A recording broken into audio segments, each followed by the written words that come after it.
Welcome to the You Can Learn Photography podcast, where we introduce photographers from Canada, not just the well-known, but the everyday hobbyist through to the professional who have a passion for photography and want to share their knowledge. We're going to get to know who they are, what they care about. We'll take a look at some of their work, find out what they're currently doing, and what they wish they would have known in the beginning. All right, let's jump into it.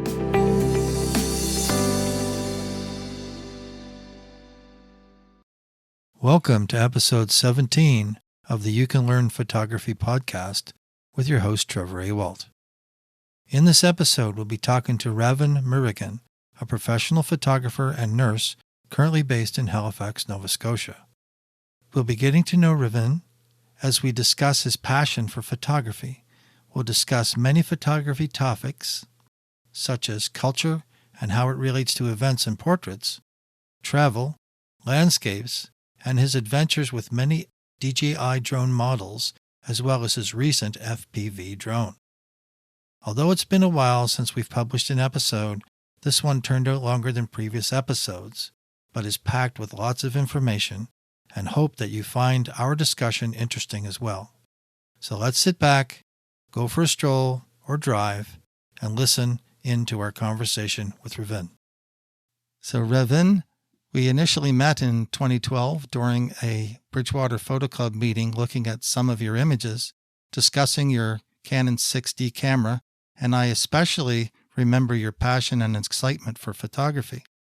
We have been following your work on Facebook and Instagram for many years now, not only your landscape, travel, and portrait photography, but have especially noticed your cultural portrait and drone photography. We should also mention your other job as a nurse and thank you for your service during what has been a challenge for everyone, not only financially, but also from a mental health perspective, and we really appreciate you taking your time from your busy schedule to be our guest on the podcast today. We're going to get to know you better, discuss what you've been up to, talk about your influences that got you into photography, and your progression with digital photography, aerial drone photography, and content creation. We'll talk about originally living in southeastern India, immigrating to Canada, and the differences in culture you experienced with how it relates to considerations when doing portrait, wedding, and event photography. We'll also talk about some of your other interests, such as 3D printing and travel. You are known in your local community and on your current social media online presence, but for the folks who don't know you yet that will be listening to this podcast, Ravin, who are you? Good morning, everyone. Thank you so much for having me in this show. Thank you, Trevor. I've been so honored to be here today and talking to you all. And I can't thank enough, Trevor, for giving me this opportunity. I haven't even expected this call, Trevor. Thank you so much. That's great to have you. Thank you. So where do I start? Let me take you all back to my hometown, because that's where all the story began. I'm from a small village from South India called Tamil Nadu. It's my province name. And I'm from a small village called Poondotam. If I have to translate, Poondotam means garden.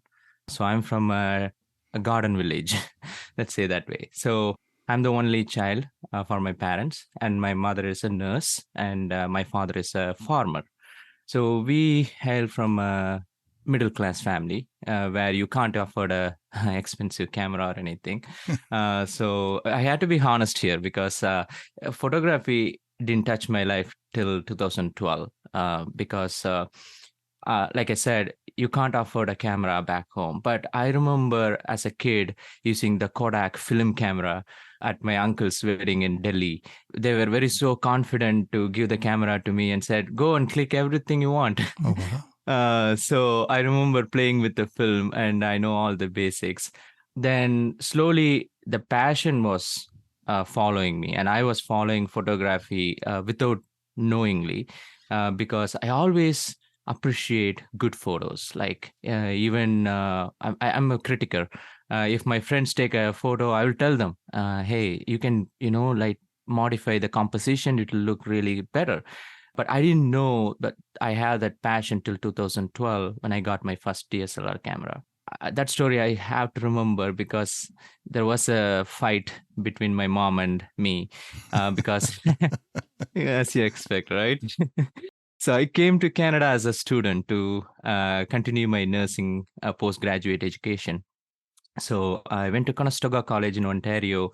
I completed my first year uh, college. Then my uncle gave me a phone called HTC. That time it was the biggest phone, and I start taking photos from that phone. And people are like, Ravin, that photo looks really good. And this is your first step. If anyone listening right now, and if you're wondering if a photography is for you, I would say find these flags and make note of this incident when someone appreciate you. They really mean it. Your photo is really good and your composition is good.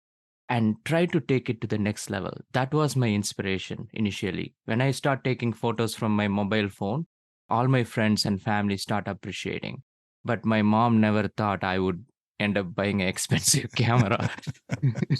So anyway, my first camera was a Canon T6i. You know how in 2012 the Boxing Day, Black Friday craziness Okay. is like you go and wait in the Best Buy morning 4 o'clock and people are tenting out there. We don't see that anymore. Right. People buy online nowadays. But I Yes. remember those morning I went to Best Buy and I want to be the first customer to go and get the Canon T6 T5i that time. Right. So $800 altogether in Right. 2012, and that was a bi-weekly paycheck for me when I was a student. Wow. My mom wasn't happy. She was so upset. She called and said, "What are you thinking? I sent you to Canada to study and become a nurse. You are spending money on camera. So don't talk to me." So anyway, it took me a while, a few days to convince her and justify. I said, "Mom, I can make this money. Give me a week. I will do some overtime." So anyway, that's how I started. Right. On the side, whenever I get a chance, I use my friend's camera and other expensive phones to take photos. At that point, you have to follow the story because at that point, all in my mind is only expensive gear can get you a great photo and great quality, right? It's every beginner's mistake. You Right. think, oh, I wish I had that expensive camera. My shot will be great. So I was one of them when I started. Right. So I graduated from nursing with the big dreams that I will be a nurse in Canada right away, but that's not the reality. I had to wait 2.5 years to get my nursing license. So 1 year in college and another 1 year unemployed. So it's really hard to live in a big city like Toronto without a proper job. Nothing. When I came to this country, I know nursing, only nursing. I'm a nurse and I can only do nursing. That was my mentality when I came to Canada. That was my skill level, to be very honest. But when I was unemployed, I ended up doing every single job that I can think of. I did pizza delivery. I was working in a gas station, and there was a great DJ who started giving free lessons for helping him. So I go every weekend night to help him out, learn DJ from him. Right. So that's when I met a photographer called Prabhakaran. So he looked at some of my photos in my phone, and he said, "Wow, you're taking good photos. You have a good eye for it. Would you like to learn more?" So at this point, it's not for monetary value, and I'm not making any big money, Right. and I have nothing to lose. Right. It's a skill set, and I'm learning something, and opportunity knocks your door. Never turn it down. You Right. just be humble and accept it. So I asked him what kind of photography because I'm not familiarized with flash lighting Right. because I never went to a photography school or anything to learn the aperture, composition, and all other stuff. It's all self-learning. You see a beautiful photo and you look into it. How did he take that photo? Right. What settings that would be? So that inspiration kept building and building. When I got this opportunity to work with a professional photographer who can master me in lighting and composition techniques and customer, because at this point I'm no good in talking to people Right. because all my communication skills are developed after become a nurse and start working in the community. Right. Um, like English is not my mother tongue; it's my second language. Right. So if I do any pronunciation mistake, please excuse me. Okay. How did you learn English? Did you learn English in India before you came to Canada, or did you learn it when you came to Canada? I'm from a Tamil medium school. There are two type of schools in our hometown. English medium and Tamil medium. In English medium, you get all your subjects in English, Oh, okay. so it'll be easier to talk and learn and write. Right. But I'm from a Tamil medium. That means my mathematics, science, social science, everything in my mother tongue except English. Okay. So it was the other way around. So it was a challenging time. I struggled to speak in English. Wow. I still do sometimes when I get overwhelmed. So you can't come to Canada without speaking proper English. So Right. that was a big thing for me. So I wrote IELTS exam for language proficiency. I scored 7 on my first attempt, which is a average band for anyone who wants to come to Canada. So I got 7 and I came here. So that's how I start learning English. And also it's love for the language. And I should mention this culturally. If any Tamil listeners are here, you may agree with me. If you speak in English in my province, you get respect. Ah, okay. It's a respect thing. Like you go to a 5-star hotel and you speak in my mother tongue, people are like, treat you like a normal person. Then you go and, hey, how are you doing today? I'm looking for a hotel room for 2. And people are like, sir, please come. I'm talking like 20 years ago when I was a kid. So I born and brought up seeing all these movies and stuff when you get respected when you speak a foreign language. So, that was my childhood. So that really motivated me like, oh, you should speak fluent English. You should able to talk to people, Okay. communicate to people. So that's how I start learning more English. But anyway, so back to our story. I joined this professional photographer, so I become an assistant for him. I learned a lot talking to the customers. I was so shy person because it's a new country for me, Right. and I wasn't comfortable to go out and reach out people that time in 2013 and 14. All I know is my classmates in my Right. college and my uncle and aunt in Toronto. So it was a little bit out of my comfort zone to go out and get a customer, and I Right. wasn't confident with my gear. So that's when my photographer said, my mentor, he said, Ravin, gear doesn't matter. Give me your camera. I can take exactly the same shot at your camera. So I challenged him. I was like, you're kidding me. I don't think you can take a low light photo with my T5i because your camera 5D Mark III can push the ISO better.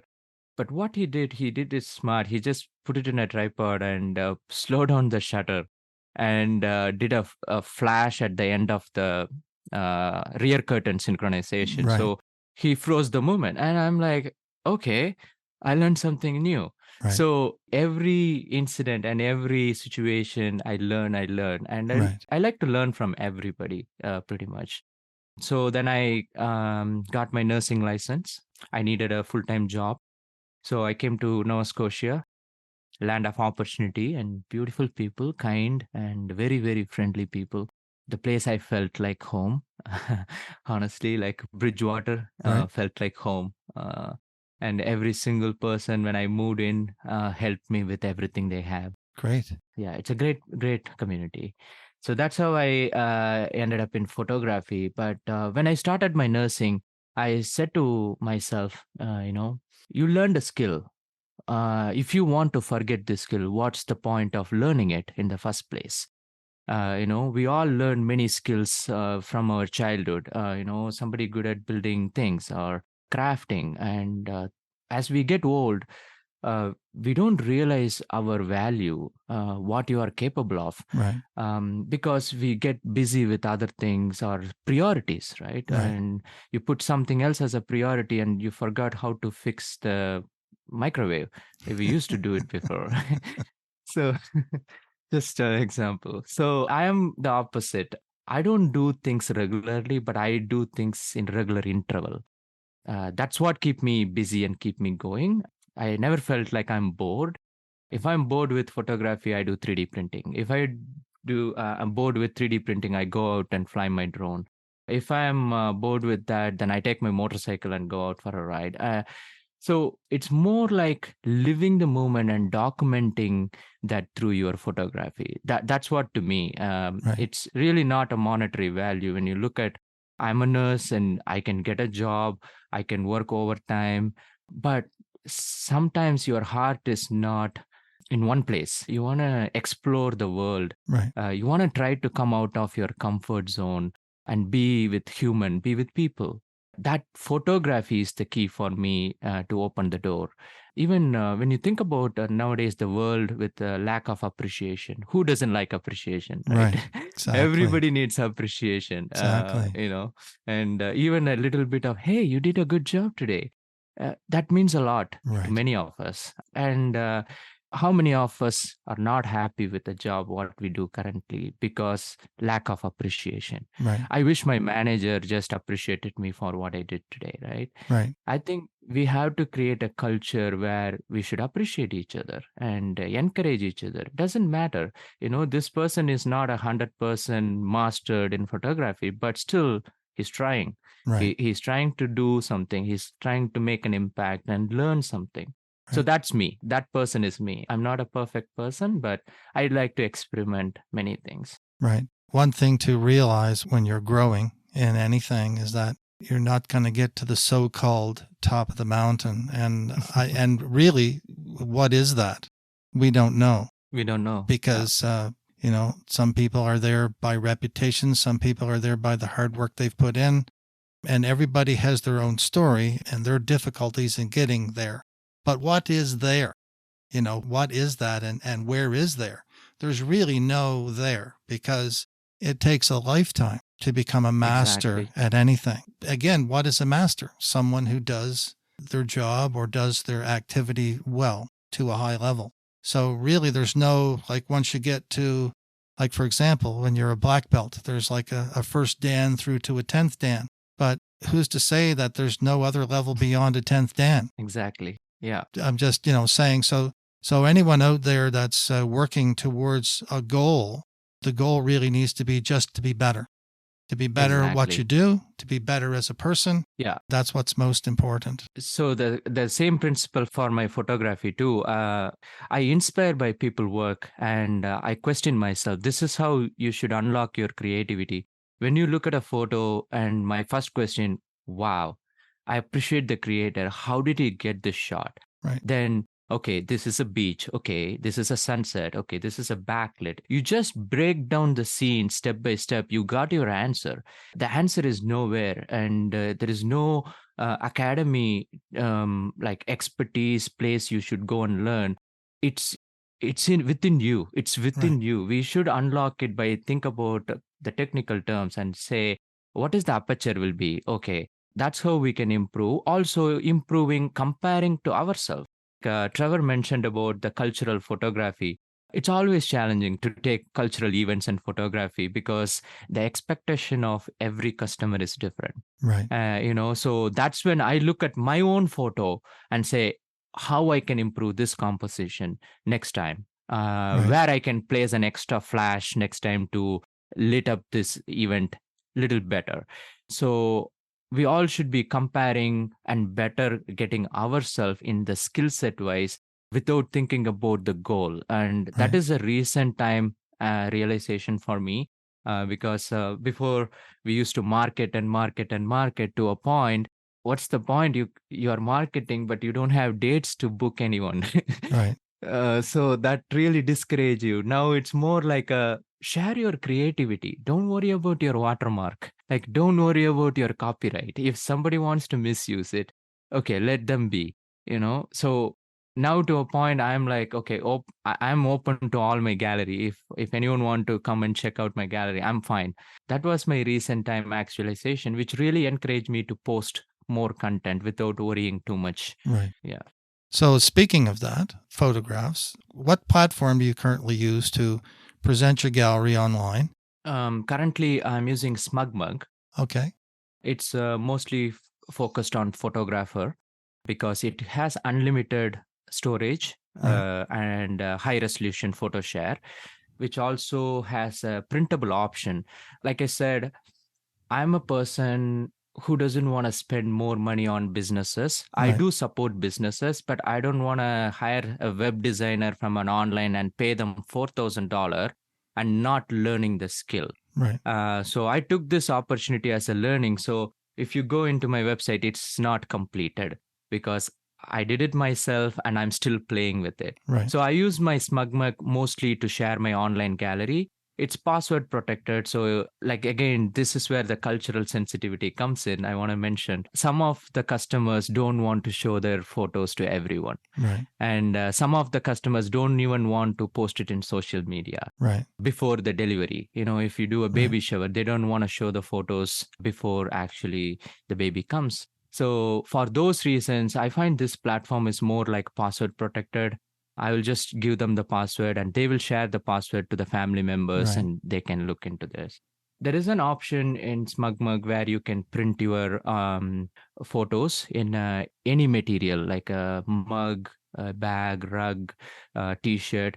But the only problem I am facing right now is all the printers are connected to United States. Right. So as a customer, I always think I should give value to my customers too. Right. So I don't want someone to pay $15 shipping fee for a product prints from United States and come here where the photo value is only $10. Right. I'm totally against that. For that reason, I totally disabled it. I wish I can fix it by collaborating some local print services that I can integrate in my website where people can directly go and print it. Right. So I'm still working on that. Other than the SmugMug website, I do post in Instagram and Facebook, Okay. those two platforms. I do have a free account on the Fine Art America. Okay. So as any beginner will think about, hey, what title I should put, what description I should write, who is my target audience, what hashtags I put, right? Right. That is always a struggle.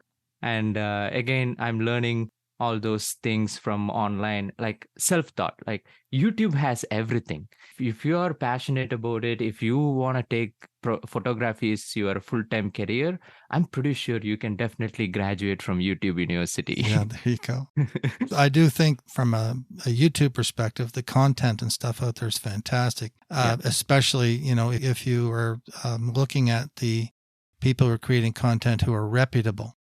So, and I mean, everybody out there is no different. Even the guy that's first trying to get his presence on YouTube and increase his subscriber count. So what you really need to do is to find someone whose advice seems to be standard in the industry, someone who is honest with what they're doing and appears to be good at what they do, and then somebody that resonates with you, or in other words, you're able to learn from them, because you can't always, connect with and learn from every instructor. Doesn't matter who they are, because everybody learns differently, right? Exactly. So that's what people get distracted, because people take someone as a role model and you are influenced by that one person, and Right. your work gonna reflect the same thing. And sometimes I felt really bad to look at my Instagram, why my photos are not the same way, because all are different colors, all are different thing. And there are days I felt bad because when I look at beautiful marketed Instagram account, you look everything poshy, the same color palette, you get jealous, like, oh, how come the clean Instagram look? Then I said to myself, you know what?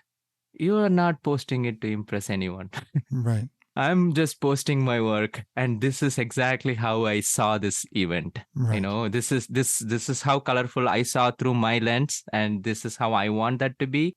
No photo is a bad photo, to be honest. If an artist can justify why this photo is dark, why there is only one spot is white and other things are low exposure, if you can justify your photo and you can try to explain what you're doing, I think every photo is a decent photo, Trevor. Do you agree? It can represent a photographer's style. So we get out there initially as a photographer trying to make our photos look like other people's photos. And that is in itself maybe not a bad idea when you're starting to learn. But the problem is that, if you're making your photos look like somebody else's photos, you may not be maintaining the joy from photography that you get. You want to be able to maintain your happiness and your joy, what photography has brought you, and why you feel that way about photography, and you want to be able to express yourself, because every artist out there is really expressing themselves. Now, yes, we all have to learn how to use our equipment. We all have to learn the basics of art and what we call the rules of composition, which really aren't rules. They're guidelines. They're really only developed from past years of artists that have made an image that is pleasing to a human. So when a human looks at an image or a painting and sees that image as pleasing, that's where all the photography rules, or like we call them guidelines, come from. Now, you need to learn that and you need to understand it, but then that doesn't necessarily always fit with your subject and the type of photograph you're trying to take. So by understanding those guidelines, you can break those guidelines or push or stretch those guidelines into something that now is pleasing from what you want to create as an artist, or generate as a feeling to your viewer, because you're trying to be yourself and do what you like to do and how you like to do it. So, there are some photographers out there that, when they were alive, that they were determined as a photographer that wasn't very good. And then, years after they've passed away, they're an amazing photographer. People didn't realize what they were doing or what they were trying to create. So, as you said earlier, don't worry about what other people think, right? Yeah. Take the feedback as constructive feedback, and it doesn't hurt to listen to feedback, but don't take it personally, and use that to improve, work towards making yourself better. And one other comment that I liked about what you said, don't compare yourself to others. Compare yourself to your last work that you did. So when I go out the next time, if I do a self-assessment, which this is one topic that I discuss in my training that I do when I put on my photography courses, we talk about self-assessment. And if you take a look at a photograph and you assess that photograph, what did I do in that photograph that didn't make it the way I wanted it to turn out? What can I do the next time I go out to shoot a similar photograph like that to make it better? So self-assessment, take a look at what you did before, and only, base your accomplishments on what you've done before and what your next photograph that you're going to go out and try to create. So sometimes, this mental health thing with this, with the pandemic that we've been through, it's at an all-time high. Mental health is an issue with everyone. And the more pressure or supposed peer pressure that you put on yourself because, you're thinking you're not good enough. And I listen to all kinds of songs, and I listen to the words in the songs. I guess that's why I'm more of a country and Western fan than anything, because, there's a lot of meaning in those songs. And there's a lot of songs out there lately, over the last few years, about, not being good enough. And, don't listen to all the pressure about and thinking that you're not good enough. Everyone is important, and everyone is good enough, right? Yeah, very true. So don't ever feel that way. And if you get joy from photography and happiness from photography, there should be nothing that you should consider that would ruin that, because that is precious. Trevor is 100% right. It's all about the happiness, the joy you get out of the photography. Right. And when I do the events, people photo, when a kid running to me with the laughter, and you take a photo of that kid and show to the parents. Right. And you should see their face, right. How happy they are. That makes you happy. That makes you feel like, oh, I made someone smile. Right. That really keeps me going. Even the landscape photography, when I show to someone only you know how hard it is to get a nighttime photography. You go and sit there at 2 o'clock on the rocks in Pegisco. Then you find out, just like you, there are four more photographers. So, Yeah. but when people see the photos and people go, oh, wow, how did you take that? Did you Photoshop it? You know, uh, we have to explain, it's not a Photoshop. Right. But that wow factor, you should acknowledge and keep it with you. That will keep you going and make you take more and more photos. Right. Yeah. So, what do you find the most difficult thing about being a photographer? Difficult time as being a photographer. So, before we jump into that question, I do landscape, I do portraits, I do events, I do drone photography, you name it. Uh, because I like to try each genre before I die. Right. I like to try every single topic that we can think of. So I don't know under which category we can put this question as a difficult time being as a photographer, because the challenge is different in every situation. For Right. instance, if you go for an event photography, the challenge is the indoor lighting. Yes. And you set up all your lighting, you are in the middle of the event, everything going perfect, and all of the sudden somebody flipped the light switch off. You are like, what happened? Why my photos are dark? Because somebody flipped the light switch by mistake. Right. That was a big challenge. Like, you have to adapt to the changing light environment. That is the biggest challenge for me as a indoor event photographer. So the simple solution is I do the on-camera flash. I try to bounce it, Right. so I can reposition myself and increase the flash power. It's okay to compensate, but sometimes it's nerve-wracking. They're gonna feed the cake, and now all the lights are off. Right. So that will be challenging. Other than that, in general, communicating with customers, Right. like I said in previous point, every customer is different and their needs are different. Right. It's really challenge as a photographer. One package fit everyone's need. You can't really do that, especially with our culture. Right. So you have to go. I try to go by hourly, to make it simple, not as a package. Okay. And if some people call and ask, hey, can you just do for half an hour? It's just me and my kid and my husband. It's only three of us. Then you have to do something, some discount. Right. That is my biggest challenge. You can't say no and you can't say yes. It's just a dilemma. Do I burn this bridge with this customer, or do I do it for not for a profit? Right. So that is the biggest challenge as a commercial photographer. Right.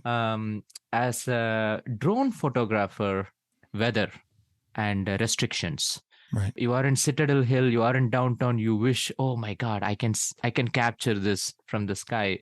Then you realize it's a restricted zone. There is a hospital and the police station we should respect, and there is a military base, so that is my biggest challenge. Yeah, unless you want to get into a lot of trouble, don't launch your drone.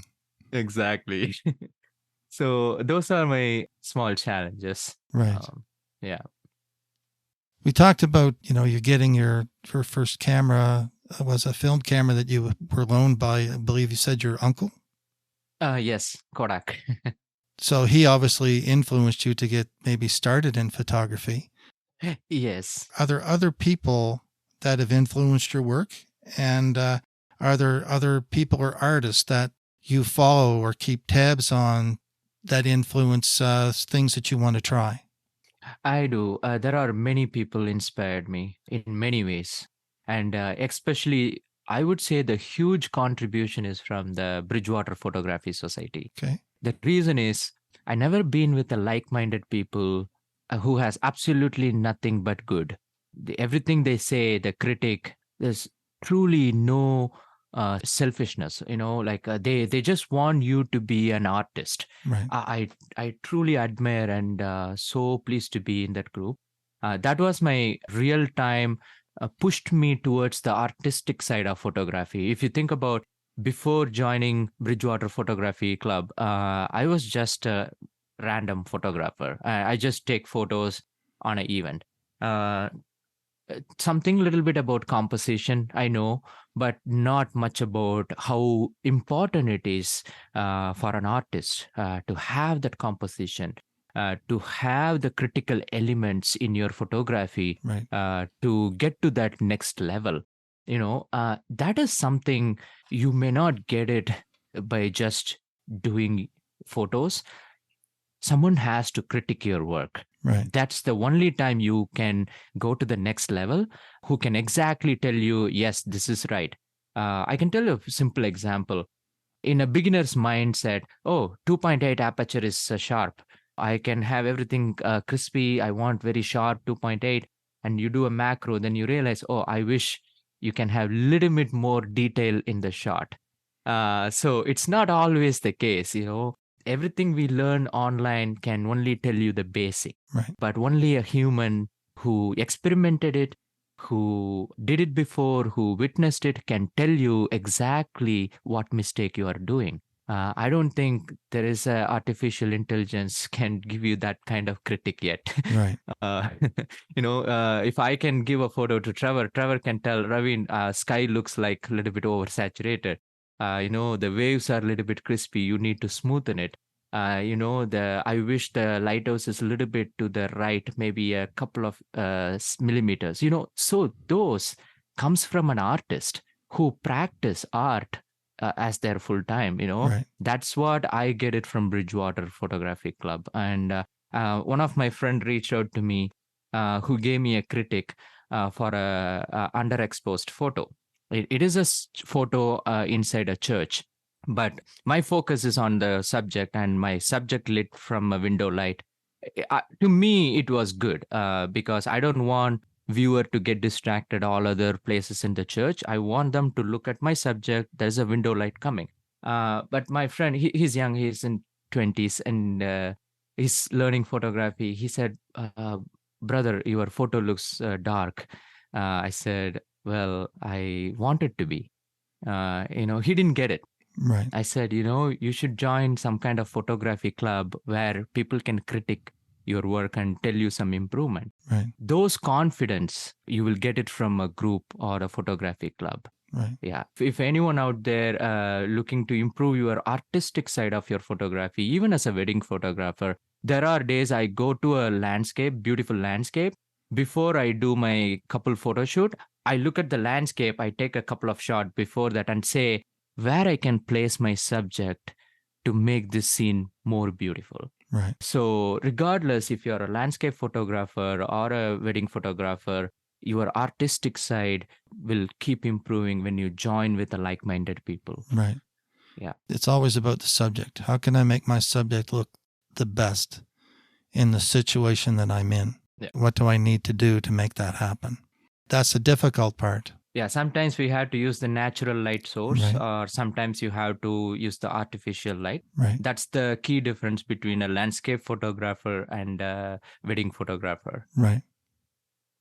So you've worked on, over the last number of years, you've been working on some various different projects, whether that's going away on a trip or whether you've done a specific event or, like you say, getting into drone photography and, trying to make great images there. What are some of your most memorable projects or things that you've taken photographs of? There are many. Apart from the commercial side of it, I did a lot of traveling. I love to travel the world. I keep joking to my wife, I wish someone can come with a job offer letter and say, Ravin, we'll give you a ticket. All you have to do, travel the world and take photos and send us. We all want a dream job like that. Right. So, but I tried to travel within our Atlantic provinces. We went to Newfoundland for my wife's dental exam, which was amazing trip. I find myself being inside a National Geography channel. Right. So my wife went for her exam. So her exam is 6 hours exam. So Okay. I had to rent a car. So I told her, why don't you come out of the exam? I will go and explore Newfoundland. Right. So I looked at the map. I see a natural ecological reserve in Cape St. Mary's. Cape St. Mary's. I never been to that place. It's amazing. Didn't do any research or anything. All I know, it's a 3-hour drive. So I calculated 3 hours to go, 1 hour to spend, 3 hours to come. So I should be back in 8 hours. Right. So I start driving, and I was blown away with just from the drive itself. Right. There is every few kilometer I want to stop. Right. It's literally impossible for you to just drive through and ignore the beauty. Right. And it was really challenging for me to manage the time to get there. So I made one stop, took a couple of photos, and flew my drone once. Then I went to Cape St. Mary's. Disappointment. It's full of fog, complete fog. All you can hear is there is a sound coming from the nearby lighthouse to alert everybody, because So you didn't get to see the northern gannets. I did. But that was the interesting part of this trip. So not many people, it was August, Okay. 2021 August. Not many people. It was a foggy day. So here I am carrying a big DSLR bag with the 3 different lenses, Right. and a tripod, and a Mavic Pro 2 drone with a 3 battery and a big briefcase, and no water bottle with me. I'm just walking. Everybody thought I'm crazy because it's quite a hike, and the cliffs are really dangerous. Yeah, they are. And especially with the low visibility. I was astonished by the nature, and I find myself in a different world, completely covered with fog. You are navigating through the dry grass. Right. It was beautiful, and you look at the small little purple flowers, Yes. which is a native Newfoundland flowers. And it was so beautiful as you enter to the cliff at the end of the trail, and all you can hear is gannets, Yeah. and thousands of them. And don't even think about taking your drone out. Right. Absolutely no way. And it's an ecological reserve. We should respect it. And absolutely. And I didn't even touch the drone at all. And even standing there is crazy because the birds come at you. And if you stay there for 1 hour, you will get a bird poop on your head. Right. That's for sure. That many birds. So yeah. I couldn't even take my camera for first 15-20 minutes. I was so shocked. Right. And I took a deep breath, and I sat down, and I really, really enjoyed that moment. This is what I would suggest to any photographer and a natural lover. Enjoy it. Just sit there and enjoy it. The photography is next, unless you are catching something really important, you don't want to miss it. That's a different story. But when you are in a trip, once in a lifetime, you are in a situation like this, you never experienced something like this. Right. I had that experience, and I really, really enjoyed it. So then I pulled my 200 to 600 Sony G Master on a Sony A7 III camera. It was a very good combination. I moved from Canon to Sony in late 2020. I had a Canon 6D, then moved into Sony mirrorless camera. And ever since, I fell in love with the color system of Sony. You can pull out so vibrant colors from Sony system. I really loved it. So with this combination, this is the first time I'm using my 200 to 600. So I'm experimenting with a 3 different level of zoom. There are some out of focus photos. But you know what I did? I start taking photos and photos and photos, hundreds and hundreds of photos.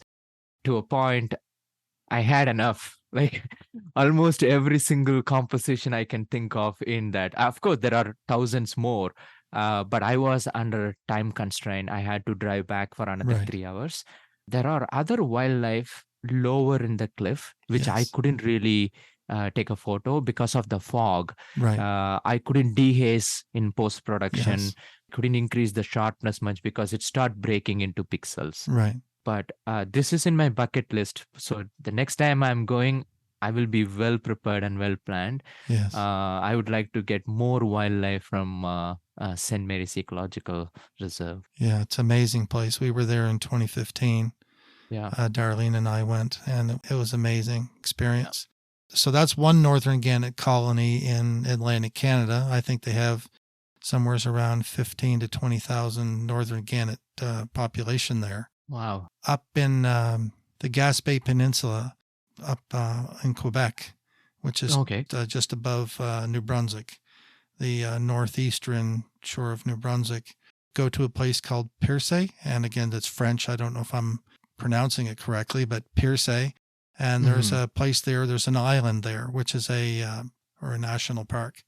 So you take a ferry ride out to the island, and then you walk across the island for about 45 minutes to get to the gannet colony. Now, there's about 35 or 40,000 gannets there in that colony. Wow. If you go to Cape St. Mary's in Newfoundland, you're out on a cliff. There's no experience like it. And then, that goes down 200 feet or so to the water, and then it comes back up again to another rock there called Bird Rock, I believe. And that's where all the most, 90% of the gannets are. And you're a fair distance away, even though it's, standing there, you think you're right on top of them. They're a little distance away, because if you want to get a picture of just the head of the gannet, 600 millimeters doesn't even do it. You have to crop your photo in. I totally agree. Yeah, but at this island off of Pierce in Quebec, in the Gaspé Peninsula, you walk out to the gannet colony, and there's a rope barrier between you and the birds, and they're like right there. It's just gannets everywhere. So, there's some hides that you can get into, that you can take photographs of them flying by as they're going and taking grass to build their nests and stuff like that. It's an amazing experience there as well. The two experiences are different, but the birds are a little easier to photograph in Pierce. Another place in Newfoundland was Elliston, town of Elliston, for puffins. That was another immersive experience. I thought the puffins are like big penguins, but they're very tiny. Yes. Yeah. Very tiny birds, and they have to flap their wings so fast to keep their little pudgy bodies up in the air. Yeah. We went there in 2015 in the end of May, the first part of June. And we stayed in Bonavista there for about 2 days, 2 nights, 3 nights, Beautiful something place. like that. The first couple days that we went out to the tip there in Elliston to see the puffins, there wasn't any. And, and then we'd go out another part of the day. There might have been 1 or 2 there. And the last day when we were leaving, we decided to drop down and take a final look. And there was like hundreds of them. So wow, you have to go there at the right time, because there's a time when the puffins come in from far out in the water, because they spend off season when they're not mating. Their off season is spent out in the ocean. So they spend all their time out there. And they come into shore to these areas where they have, usually a secluded rocky place with, a certain amount of ground, mounded ground on top of the rock that has grass and so on. For protection, they dig themselves a burrow, and that's when they mate and lay their eggs and so on. But they do need a certain type of diet, like a fish. Like I believe it's in Newfoundland, they're called capelin. And so when the capelin are around, the puffins are around. Of course, the whales are around for the capelin as well. But yeah, the puffin thing is pretty amazing, that's for sure. Elliston is a definite spot to go. And going out to the Bonavista Lighthouse, out in that area, like the terrain, the rocky shores and the waves, and just the feeling you get is amazing there. Newfoundland is an amazing place. There are some fox in Cape Bonavista, near the Bonavista Lighthouse. Oh, okay. Yeah, there are 3 little ones playing when we were there. Beautiful. Wow. Yeah, I was so scared and afraid and start running away because they tried to come close to you. Right. But the locals were saying, hey, they won't hurt you. They're just coming to you for food. They're hungry. Right. Yeah. It's amazing. So that's a few of your memorable projects. Yeah. Is there anything that you're currently working on that has you excited? I take opportunity when I travel. I don't have a luxury of making a travel plan and doing photography. Okay. So I do the other way around. So let's say if I have to travel to Toronto for a family thing or a meeting or something, then I try to make a plan on that day, make use of that trip. Okay. In that way, if somebody on a budget, you don't have that much vacation time, you are always working around the clock and you have a family to take care and everything, then make use of opportunity when you can travel and Right. plan accordingly. So we are planning to make a trip to Montreal next week. Then another trip to PEI. The other thing, we try to have a routine every year. So a couple of things that Nova Scotians do. So we like to be Nova Scotians. For example, we do whale watching every year. Oh, awesome. And we do cable trail every year. Okay. And we go to PEI every year. Awesome. And we go for mackerel fishing every year. Cool. These are the few things will make you feel like you are enjoying your life and some memories to create. And the more I do, the more I learn from local people and say, oh, this is this kind of whale. And you come to PA in October, that'll be a perfect. So people give so much insight about local places, which I find very interesting, which I can pass along to my friends and other people. Right. The other thing I do is make use of your Google Maps. So I create a couple of lists. One is my favorite, and one is places I want to go. Then the other one is places I have been already. Oh, cool. So I try to create a 3 different list. Anytime I pull my map out, you can see all the pins and flags and stars in my map.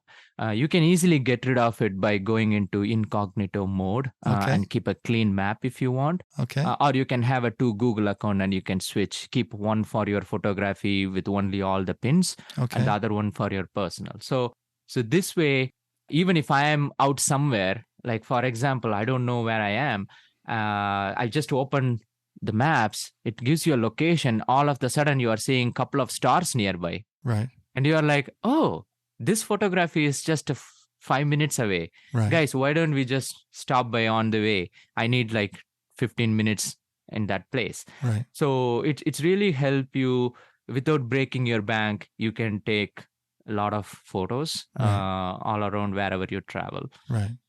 So this year we are planning to go to the Vanco Farms in PEI for the tulip garden. Oh, cool.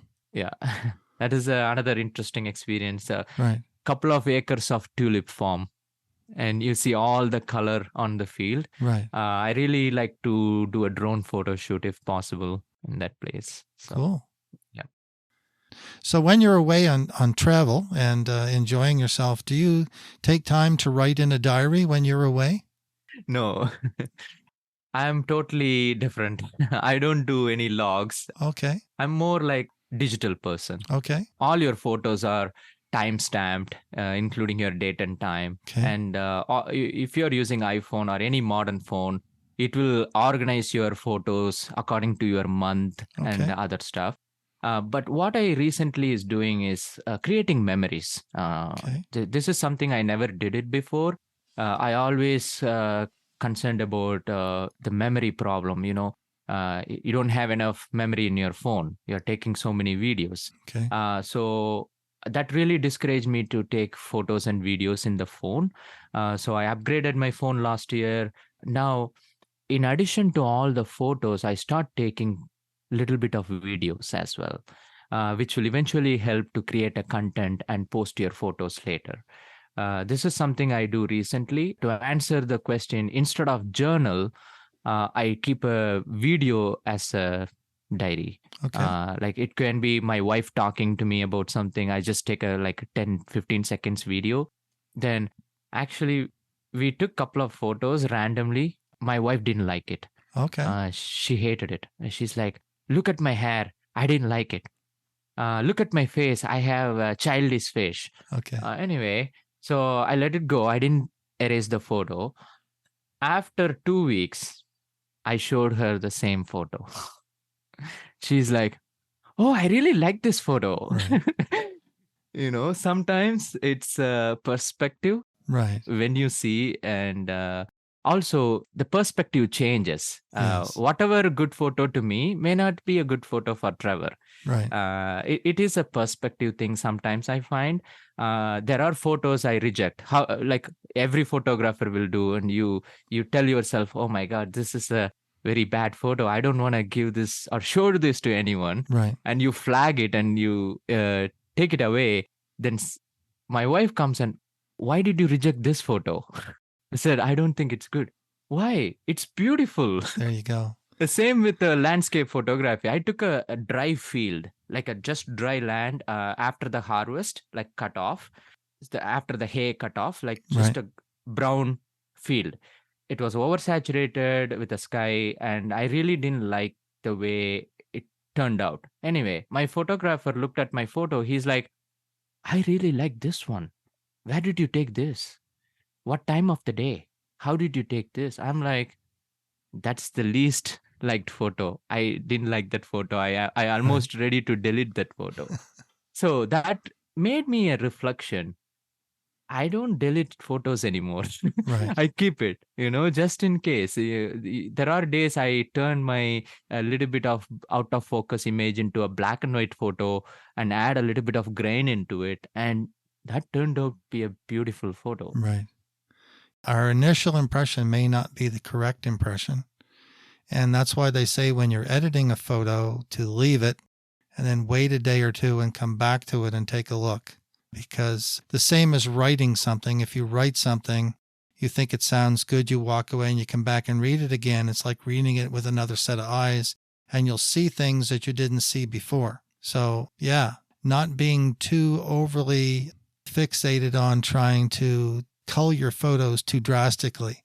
I mean, a bad photo is a bad photo. Like you missed focus, like really bad. Yeah. You know that the framing wasn't right or the composition wasn't right because you know that you shot it too late or too early, and you got a couple other photos that are better. Keep the other photos that are better, get rid of the other ones, because we do have to save disk space, right? Exactly. The question that comes with what you had mentioned about, so you don't journal, you don't diary. And let me just make a statement. Why I mentioned that is that from some of the trips that we've been on, I've been wanting to create a photo book. Oh, okay. And making a photo book of just photos with no text to wrap around it. So like when you come back to it 3 or 4 years later, what were we doing? What were we thinking? How were we feeling? Why did we create the photo? What is the place? And so on. If you take and write some of that information in a journal or a diary at the end of the day, you can go back and use that as information to put into your photo book. So it's the same as generating content. So same as you need B-roll for video, you may want to have text for your photos in your photo book. So anyway, that's the only reason why I kind of mentioned that. That's a very good point to mention, Trevor. So I will be taking that with me, and like modern note taking, I probably put it in my notes section and with the hashtagging. So it's all organized. It's the same. But thank you for mentioning. So going forward, I never thought that way. This is another interesting. Photography is not just you take photo and you sell just a photo. Photography has multiple phases. Right. You can be a product photographer. You can be a magazine photographer. Right. You can be a wildlife photographer who publish one calendar every year. Right. So to me, there are so much in my plate. So this side of the photography I never thought about. Right. Making a journal or something. My mind was like any beginner mistake. My mind was is you take a photo, you print it in a canvas, Right. you sell it as a landscape photo or artwork. But like Trevor mentioned, it is very, very important to make use of every single source of income as a photographer. You can do stock photos. You can upload all your photos in a stock images, which will give you a passive income. Right. You can one I did an event for a Indian festival, and the organizer reached out to me and they would like to buy all the photos. Wow. Which was surprise because I didn't expect anything. I really enjoyed the event. I took all the photos and I published in social media, and they reached out to me and said, hey, is there a way I can purchase all the photos? We want the photos. Right. So when we think about revenue, as Trevor mentioned, that will be another thing I will be looking into future to create a journal and go into that route too. Yeah, as you can take your photos and create a photo book. And even if you don't want to, and if you want to self-publish, you don't have to get into, well, I'm going to buy 1,000 books up front and I'm going to try to sell my books. Create your book on Blurb and let the people go and buy it through Blurb. And the way Blurb functions is you can put a dollar amount in on the selling price of how much money you want to make with the sale of that book. You can instruct your clients or people who are interested in your work. They can go and buy the book directly from Blurb, and now you'll get a commission on every sale. So you don't have to spend a big amount of money if you just want to put your feet in the pool to see whether it's what you want to do or not, right? And you can take the content that you created, put your text in, put your book in, write the story, and, for every one of your photographs. And now you've created a beautiful book, tabletop book for people who may want to buy it. The other thing, talking about like calendars as an example, you generate a calendar. Some people do 12 photos. When I create a calendar, I do 13 because I figure that, why, just have 12 and duplicate the images on the front cover. So I normally take 13 images and put them in. Usually the person could, if they really wanted to, they could take, once they're done the year with their calendar, they can take and cut the image out off of the calendar, put it in a frame and put it on the wall. Mm-hmm. If they're really on a low budget, there's no cheaper way for them to get a photograph up on the wall. So it also gives you an opportunity to go back and look at your photos from the year, what we talked about earlier about self-assessment. Sure. You get to go back and look at your photos and say, like, I'm really happy with these photos and I really want to get them out there for people to see. So, you can generate some money by making a calendar. There's a lot of effort in that, but you can generate a little bit of income. But, thinking about the people that are buying the calendar, they can actually end up putting a piece of art on their wall or in their cottage or at their desk at work, Then talking about that, if you're each one of these images, if you have your notes, you can also, after your calendars are sold, you can go out and maybe once a month post an image and then put the little story about that image in your post. Mm-hmm. Now, you've already sold your calendar for that year. That's done and over with. But now they're seeing your work, right? You're putting that out there. So you've basically sold that through a calendar. Now you're going to put that image out there, talk about that image. So you put January's out for January, you put February's out for February, and you have a story for each one of those. Now, when they come back and you're selling your calendar next year, they're going to say, I'm going to buy Ravin's calendar because come the next year, I'm going to be able to relive that calendar and I'm going to find out the story behind each one of those images in his calendar. That's a great idea. That's awesome. You won't see the return on that till the following year, but you'll generate more interest because now that was in his calendar. Oh, I love that image. Oh, he put the story up. I wonder if he's going to do that again next year. That's a great idea, Trevor. Yeah. So I don't make calendars anymore because I found it a little too much work for me. So anyway, I'm putting that out there for our listeners. That's for all the listeners to think about that, right? Yeah. Now, you talked about video. This is an interesting thing. And I talk about this in my courses that I do. Talk about storage and how much space it takes to store our photos. Yeah. And now when we get into video, it can be tremendous amount of storage. It is, but depending on your purpose. Right. For me, if you are a person just want to post as a Instagram Reels, you don't need a hi-fi camera and you don't need a 4K resolution to post it in your Instagram. All you need is high definition, 30 frames per second will do the job. Right. I do shoot in 60 frames per second, then slow it down and post to 30 frames per second if I want to. But the 60 frames will give you a flexibility whether to slow down your footage to 75% and make it like a cinematic slow motion. Right. But when you shoot at 30 frames per second, it's going to chop. Right. So that's why I recommend 60 frames. When you compare to 4K, 60 frames is like gigabytes to record. Right. But with the 60 frames HD, I find it's not too bad. Right. But once I export, you can even go ahead and delete the original file because it's already in the social media. Yeah. The other way I find in iPhone, let's say you take a 1 minute video, but all you need is like a 30 seconds from that 1 minute. Okay. You can actually trim the video and cut down your space and make it shorter clips. Keep only what you want. Yeah. Also, there is a other thing. I used it in the past, but I'm not actively using. But someone as a beginner may able to consider this, but it will be a slow process. I have a personal cloud in my basement, which is connected to my router from the Western Digital. Okay. So you can download the app and synchronize with your album, your photo gallery to your cloud, Okay. which you don't have to pay a premium every month. It's in your home. Right. And worst case, you can just plug and connect and copy it. Right. But the problem is it takes internet time to upload Right. in your system. Right. If you are home, connected to Wi-Fi, your phone and router are all in the same network, it will do its job. Then you can go ahead and delete. Right. Yeah. Something to consider. There's an application for your phone called the FE Explorer. Like F is in Frankie is in Edward and Explorer. I don't know if you're familiar with that app or not.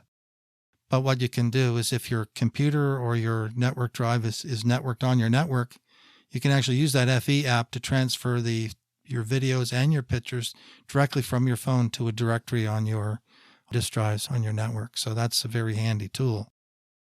So you mentioned you use Western Digital as a NAS, as a network attached storage? Yes. Okay.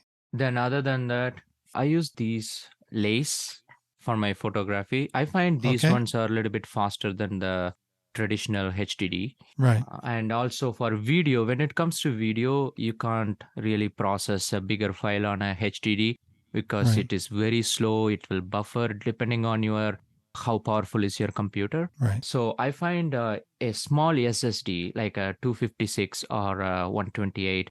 If you're on the go, if you just want to do a project while you are traveling from your iPad or from laptop, Right. I will suggest a small SSD to go with. It's easier and faster. Right. So what do you use for a backup strategy? So I have two different hard drive. One is 5 TB and one is 4. Okay. So I try to make a 2 copy of everything. So whenever I upload to my Lightroom catalog, I update my catalog regularly and make sure I have a latest version of catalog. I also make individualized catalog. Let's say if I do a birthday event, I do a separate catalog for that particular event and save it separately in a different location. So, okay. Yeah. And what about backing up your photos and videos to like cloud storage? Do you use a cloud? The SmugMug has the unlimited storage. So all my processed landscape photos and ready to print items are already in the cloud. So it's easy to download and share. Right. Yeah. This is the part of the podcast where we showcase 3 of Ravin's images. For those of you following along, go to youcanlearnphotography.ca, click on podcasts, and go to episode 17 for Ravin Murugan. Then scroll down to the bottom of that blog post. You'll see a gallery. Click on the image of the golfer, and then you'll be able to follow along as we discuss his images. Let's actually take just a little break from the talk, and let's go and take a look at some of your images. Sure. I want to get this in too. So let me share my desktop. You should be able to see my screen there now. Yeah. And let's talk about your photos. We'll just maybe just start with this one on the left of the golfer, the swinging the club. Tell us the story behind this image, Ravin. So this story, I do many kind of photography. So like I said, it's not always the monetary value when you look into photography. It's more about connection and making new friends and exploring, stepping out of your comfort zone. So getting into golf photography is one of those things. So I did a family photo shoot in Halifax, and one of the family member is a golfer. Okay. He started a business, Whole Nine Golf. So he's one of my best friends now. He came up with the offer. He said, Ravin, why don't you come with me? We'll hang out and we'll play golf together and I'll teach you some golf and you can take some photos in return. So I find that is very fair to help each other. I really wanted to go out and play in golf course. A poor boy from India who never been to a golf course, getting an opportunity to go into a golf course, who would say no? So Right. I took it, and there is no regret, and I absolutely love every single trip with them. This year, I can't Right. wait to go out with them again. So we went to Cumberland County, we went to Cabot Cliffs, we went to Avon Valley, Chester, Okay. Indian Lake, Brunello, you name it. So the whole idea is to Wow. travel across golf courses all over Nova Scotia and create an awareness among people, because the number of golfers every year is going down and down. So Oh, is that people right? want more awareness and motivation. More people want Okay. to engage in golf activities. So I thought Okay. it's really a good mission to help with photos. So now he is teaching golf for all kids and adult in a studio. His business is in Awesome. Hammond Plains. Yeah, so Okay. this is one of the golfer, Neil Ryan. Neil is a great golfer, so always fun to hang out with Neil. So we were in the course. We always make fun of each other. Please don't hit me. Please don't hit me, but not the camera. It's a dangerous position. As a photographer, you never did a golf photography. You don't know anything about the game, and you don't know where you have to place yourself as a photographer. So there are so much learning and challenge that I have faced. So you Right. can see from this shot, it's a decline. So I was almost on the Yes. ground. He was on the peak. So it was a continuous shutter, 9 frames per second. So at one of the shot, I actually caught the ball in the frame. So Right. we go to every golf course, and I even covered the PGA tournament for Atlantic PGA tournament.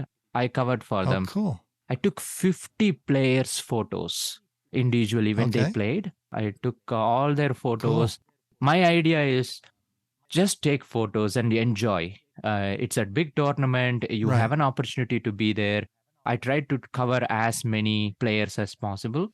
And many of them Right. actually reached out and got their photos back and posted in their Instagram Oh, account. cool. That really made me feel proud, like a person who never did a golf Absolutely. photography uh, and took all the photos, and it's all over the social media. It was a very It's good awesome. experience. Yeah.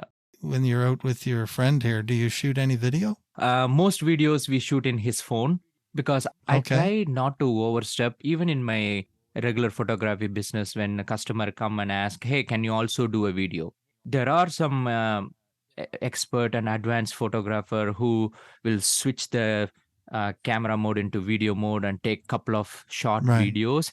I find I'm not there yet. I still have a lot Right. to learn in photography. So I Right. try to do one thing at a time and do it properly. But Right. when a customer say, hey, you don't have any commitment, we can do all the videos, you can just hold it, then we Right. can definitely help with that. So we did all the videos Right. with their gear, not with my gear. So yeah. Okay. Do you have a gimbal for your phone for shooting video? This year I picked up the Osmo 6. They're quite awesome. Yeah, really good. Cool. Okay, let's take a look at this drone shot. Is this in India? This is in India. Yeah. Yeah. So, but the story is actually about the drone itself, because Okay. it was in the beginning when the drone culture start coming. So 2016, 17. Okay. So not many people know about drone photography and all. We went to the mountain, and while Okay. we are coming back, you can see I am in the white car in the center, parked Yeah, like outside. right here, Exactly. right there. So I had a vision like how this will be from the sky. I know it's a Right. windy road. I really want a shot. But guess what? I had only two batteries. I already used the battery on top of the mountain. And Oh, the remaining battery has only 15% left. no. So that's why this shot is my favorite shot, because of the situation. You had to do it I quickly. had to do it like very quickly. I am in an unknown area. I don't know about this GPS connection. I don't know if how I will find the drone if it fall from the sky. So And it's in the road, middle of the road. So I parked my car, Yes. but I had one thing in my mind.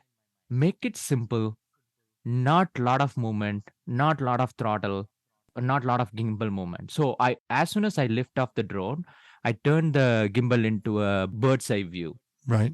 That's the only thing I moved in my drone. And after that, I just flew the drone up straight till I get a composition what I wanted, and I brought it down with the 5% battery left.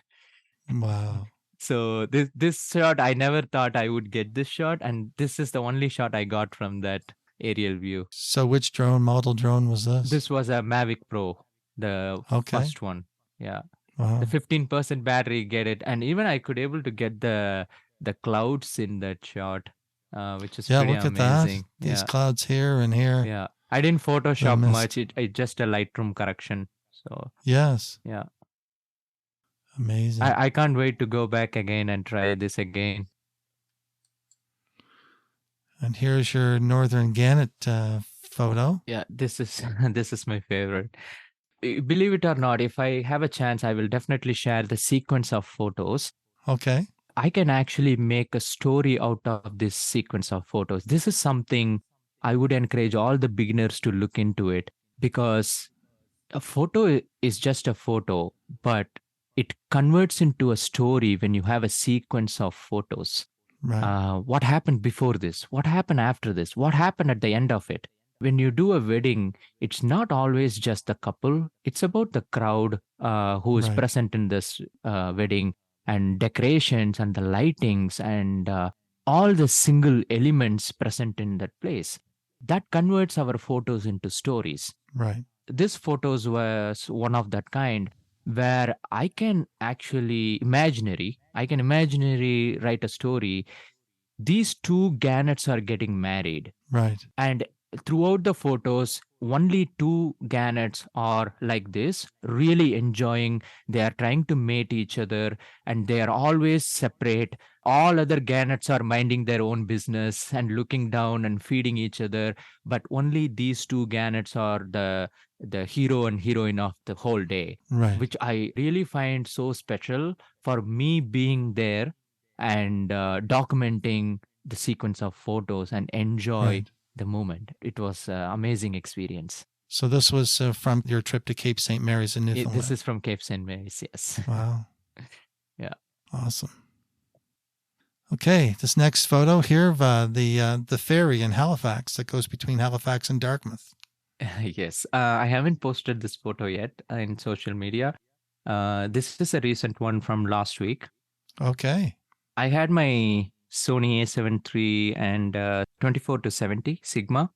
Okay. So we were going to the beach to take some landscape photos. And on the way, it was an overcast day, and I haven't spotted the ferry coming this close from the island. Usually I see the ferry between the downtown and Alderney Landing, back and forth. Yes. So when I had this composition in front of me, I'm like, how do I get that distance, and how do I get that compression to make this stand out? So suddenly I just swapped my 200 to 600 and changed the lens. This is another thing. Initially, when I started photography, I used to shoot the same lens and keep zooming in and zooming out and try to accommodate with what I had. Right. But as you become more professional and you have a business, you need a variety of shots for variety of events and different composition. You have to look into swapping the gear and using the right lens for the right scene. So in this scene, I really wanted that lighthouse in the scene. I don't think we could achieve from a 24 millimeter. It will be so wide. It will be more like a big landscape. Yeah. So that's the reason I switched into 200 to 600 and I got this shot. Right. So I can't wait to post this shot in social media. So this is like George's Island here, right? Yes. Right. Yeah. I really love the wave crash here. We talk about in photography, one of the key things that's talked about is the decisive moment. Mm-hmm. And I would say for this photograph, this was a decisive moment, just waiting for those splashes to occur. Yeah, so it's great. I love the light. Thank you. The color of the ocean, being green as opposed to being an ugly gray. It was like a complete overcast. You can see the Yeah. reflection of the sky. It was dark that day. Yeah. Yeah. So it's awesome. Thank you. The only thing you wish for in these locations is a little opening here in the sun in the coming sky out. with some light beams, coming down. But those are the things that you may or may never see. What do you think about adding elements to your photograph? This is something I debated so long to myself. Do I change the sky? Do I make it artificial or make it authentic? I learned one thing from photography club: leave it authentic. Yes. I mean, I think if you wouldn't have had a sky like this, even with the waves, the photograph wouldn't be as interesting. I think the color palette really makes a significant addition here to the photograph.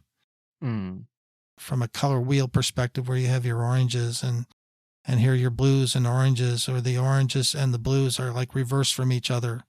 And then, if this grass were green, it wouldn't look as nice, right? Because this color here goes with the sky. So I think the key is that and here's one thing I guess we should talk about, is some people say, well, that photograph, you were lucky. And yes, there's some luck that things lined up when you took the photograph. But if you see something and you have enough experience to compose, make use of what's in front of you, and wait again for what we call the decisive moment, you put yourself in a lot better position to be lucky. Very true. Very true. Right? So I think, having practice under your belt, having experience under your belt, and by experience, I mean, getting out shooting all the time, because what do you do to become better? It's practice, practice, practice, practice. And you do those things, you put yourself in a better position to be lucky. In other words, to have something unfold in front of you that the resulting image looks great. And now your question about, do I add things? I would say 99.9% of the time, I don't add things. I do take things away.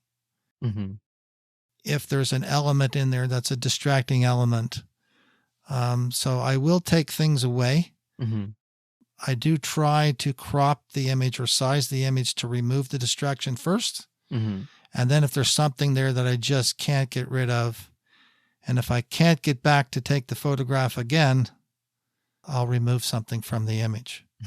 But I try to remove as little as possible. In other words, try to stay authentic, but that you can't always be authentic with your photographs. And that's the difference between creating a photo versus creating an image. True. A photo or a photograph, freezing something in time from a photojournalistic perspective, you can't add anything, you can't take anything away, nor should you if you're documenting history. However, if you're creating an image or a piece of art, you're no different than a painter. A painter gets to add things to the image. You as a photographer get to take things away. And that's how I look at it. So that's my answer to your question. I also find, as I reflect nowadays, you think about the composition before even you pull out your camera. Yeah. When you see this, I want this in the rule of third, I want this in the right lower corner junction. You make yourself in that position. Right. That comes with practice. Yes. Sometimes you wait. That's the beauty of landscape photography. You have the luxury of time. You like Trevor said, Ravin, I wish there is a hole and a cloud. Who knows? I would have waited for another half an hour and the clouds would have moved. So it's landscape photography has the luxury of time. Like you can wait and compose and wait for the golden hour and wait for the best composition you can think of. But when it comes to people photography and event photography, nothing in your control. Right. You just go and document how it is happening and what is happening. That's Right. why you will see many beginner photography, including myself. You see some garbage bin on the back because you take like 200, 300 photos and you want to deliver 200 photos to the customer, but you don't have time to remove each and every garbage bin from your Right. photo. So Right. easy fix is try to position yourself so that the garbage doesn't come in your way. Right. And the key is communication. If you are a people photographer and you are a beginner, you are shy like me, you don't want to tell the customer what to do, don't be afraid. Just tell them. Just tell them openly, guys, there is a garbage bin out there. Just can you please move to this side? Let's do it on this side. The Right. lighting looks good on this side. So I start developing this communication in addition to my nursing, because in nursing you need to talk. You need to talk to people. You need to ask questions. So it just helped me in each way with my communication skills. Right. Exactly. All right. Through those pretty quick. Let me just stop a share here for a minute. There we go. Yeah, thanks for sharing those with us, Ravin. Thank you, That's Trevor. great. Thank you. Thank you. Okay, so let's just talk about equipment just shortly. We've discussed that you switched from Canon to Sony. So what are you currently using for a camera? All I can say is photography is very expensive. I'm broke. uh, Switching brands is expensive, right? yes, very, very expensive. I'm glad one of my friends bought my 6D. Okay. It's a great camera, don't take me Yes. wrong. It's an awesome camera, helped me in many situations. That was my first full frame camera. But once I start moving into Sony system, I decided to stick with Sony. It's easier in the long run. You can have a collection of lenses, you can have variety, and all your photos quality will look almost same. Right. I find when you move from Sony to Canon, even though the settings are same and the photographer is same, but your output is a little bit different. If you are a very good in post processing, you can bring the same output on either camera because it's a raw format. Right. But I find myself the Sony system color is a little bit popped up. Other than that, I have a Sony A7 III combined with Sigma 24 to 70 f2.8. That's my newest lens. Before that, I used a Tamron 28 to 75. Okay. Budget friendly, comes in about $800. If you're like me, beginner, you don't want to break your bank, but you still want the low aperture f.2, I would say Tamron is still a good one. It comes less than 1,000 Canadian dollar. Right. Good beginner. Then I find Tamron has a little bit of grayish tint. Yeah. So it is a little bit darker side. If you are a bright photographer, you want a bright, airy look, I would go with more Sony than Tamron. Or so yeah. Then other than that, I have a 24 to 105 Sony f4. Okay. I haven't used it much. I thought I can live with the f4, but trust me, if you have an opportunity, buy the f2.8. Right. If you are investing, consider this as an investment, not just as a equipment, because your goal is to get this money back by doing some photography business.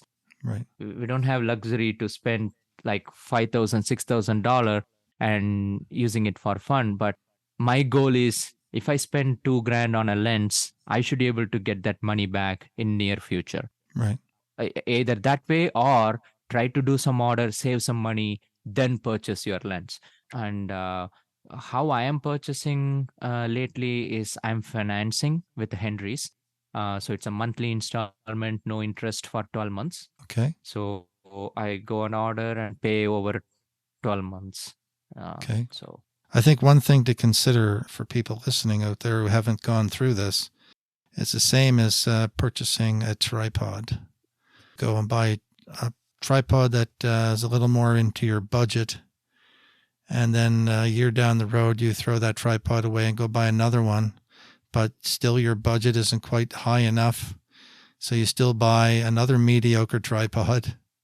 And then another year down the road, you finally decide to buy a proper tripod. So basically, I tell everybody is think about what type of photography you're going to shoot and what equipment you need. Then buy something that is going to last and something that's going to do the job, right? It's very true. If you take that into consideration, there are maybe some alternatives. They're going to be fairly close in price, but you'll be able to save a little bit here and there. But you'll be able to be going through less change because this equipment is expensive. Photography can be an expensive hobby, or again, the same as a carpenter who needs the tools to create a beautiful kitchen cabinet. It's kind of hard to create a beautiful kitchen cabinet with a hatchet, as opposed to the proper saw, etc. So again, you have to consider, you do have to consider budget, but you have to remember in the society of you have to have everything right away. You can't follow that mentality, or you'll impact yourself financially and put on a financial burden that you shouldn't really be undertaking, which can affect your mental health. So, try to consider the stages of what you need, when you need it, and, budget accordingly for something that's going to last. And I know it's difficult because we always want that what's perceived as good gear. But again, you can create a great photograph with any kind of equipment. The only thing is you may not be able to create the photograph that you would like to create with, let's say, the lighting scenario that you're faced with. And that, again, is the only reason you need the more expensive equipment. But if you're doing it as a hobby, or just getting into starting a small business, in a lot of cases, wait for the right light and the right conditions so that you don't have to have that other type of equipment, and make photographs that are within your equipment's capabilities. Yeah. So very true. It's tough, right? It used to be we can rent gears before back in 2015. I remember a vacation in PEI where I rented a 24-105 Canon lens for a weekend, which costed me only $60. Right. Which is amazing. Like, who would like to buy a $1,200 lens for a trip? But it's better to pay the $60. Now, what happened nowadays, you don't get to experiment from rental. They don't do rentals. But I would encourage, if a good friend of yours have a good camera, I would encourage you to just tell them to teach you. It's nothing wrong. And just say, hey, can you just show me your camera system? I'm thinking about buying a DSLR. I would like to test it out. Right. The same, what I find recently, one of my friend is having a same Sony system. This is the other way you can save money. If your friend has Sony system, you both don't have to have the same lenses unless you want it for business. But other than that, let's say I have a 24-70, my friend has a 70-200. So we used to swap and say, hey, buddy, can I use your 70-200? I have a shoot. In that way, you can save a little bit money instead of buying all the gear on your own. Right. So, yeah, I find that helpful. Yeah, it's another important thing when you purchase a camera or what you're deciding to purchase, find out what your friends have and use. Not only can you try equipment out and they can help you, if they're kind enough to share your equipment or be with you to use their piece of equipment to get used to it and see if you like it or not. You can also draw on them and help with how to change the settings and how to set the settings in your camera because they have a similar brand of camera. So that's very important, and part of your selection process in getting a camera is what do your friends have and use. And also they will tell you if anything wrong with the system. Yeah, exactly. I always tell my friends the Sony A7 III is known for a shutter failure.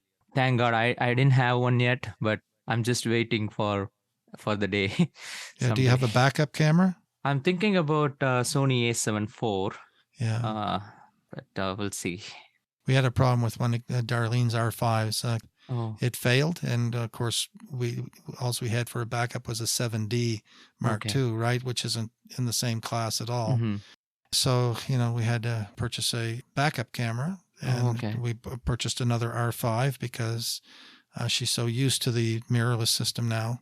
Mm-hmm.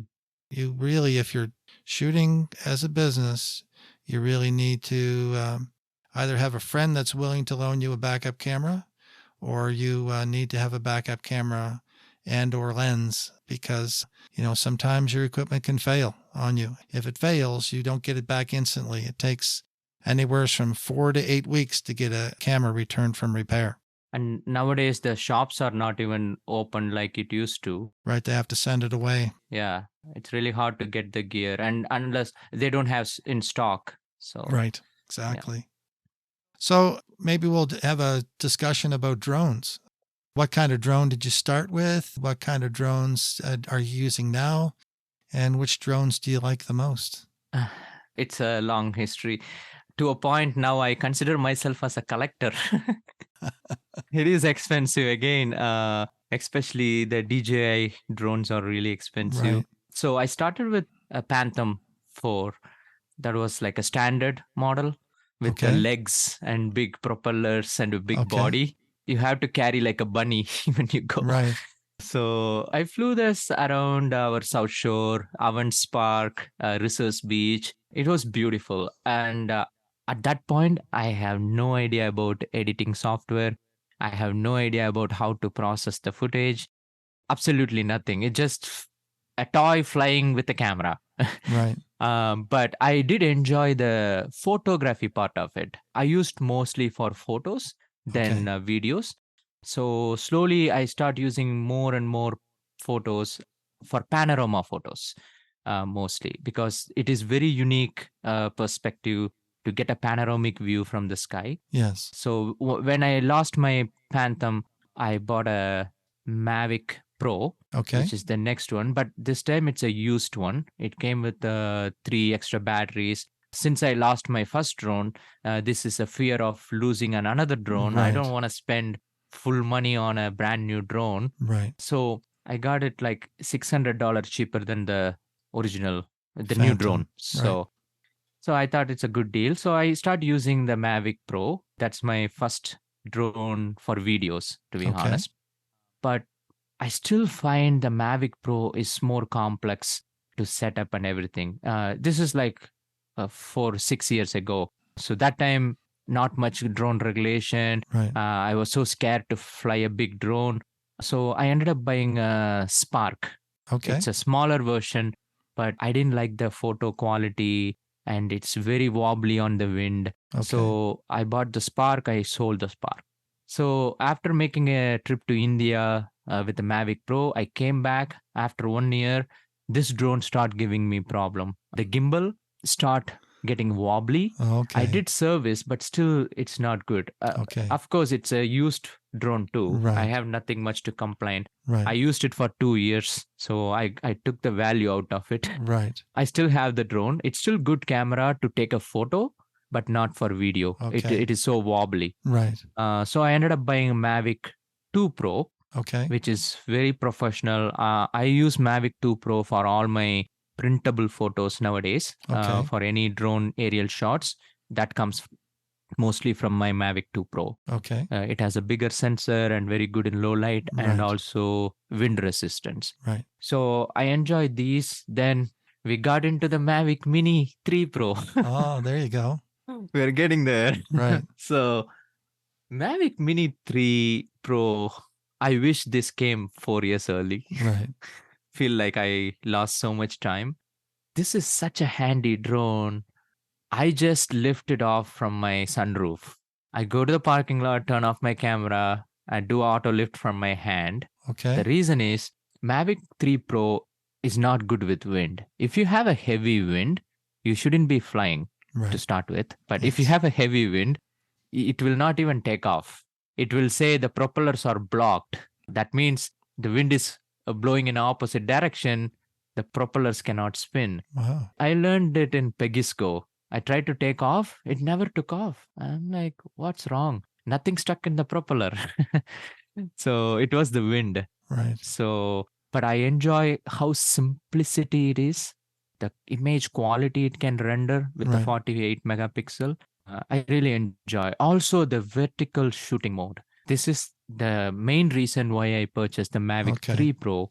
Also, you don't need a license to fly a drone which is less than 250 gram. Right. That opens up a new door as a drone pilot. Right. You know how hard to fly in downtown or any park, so intimidating. Yes. Everybody's looking at you because it's so big. Right. I'm new to this country and I always make myself invisible. I don't Right. want to be people's face. I just try to be low key.